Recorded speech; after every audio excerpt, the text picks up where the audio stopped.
ang tao pag namatay? Kung na siya, sa lupa, magiging malapot. Diba? Answer ko po. Naniniwala ba kayo na sumasanib ang kaluluwa ng namatay sa isa pang katawang buhay upang gawin ng mga bagay na hindi niya nagawa sa buhay? Kasi hindi naman natin nakikita kung talaga may kaluluwa ng tao. Diba?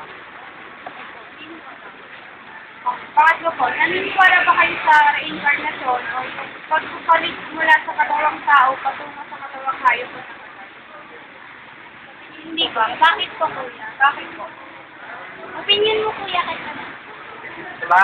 Wala namang mali sa opinion.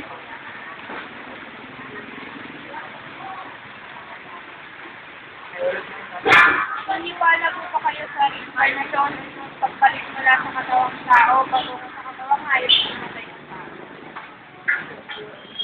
Bakit? Ito, bakit daw? Bakit po? Wow! Okay lang? Okay, number 5 na lang. Ay, ano po. Ngunit hindi mo bang palagay, wala bang kahilinat na ng kaluluwa ng namatay pagkamatay nito?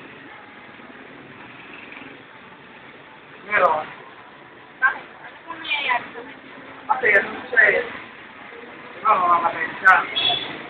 Ngayon, matatahimik na siya kung malibawan. Kaya ba naniniwala ng kaluluwa, iba hindi. At natahimik na siya kung saan siya.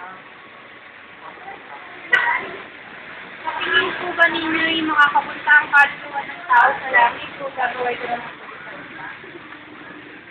Lahat. Bakit po? Ano sa inyong palawag na hindi kahit anong opinion. Walang mali.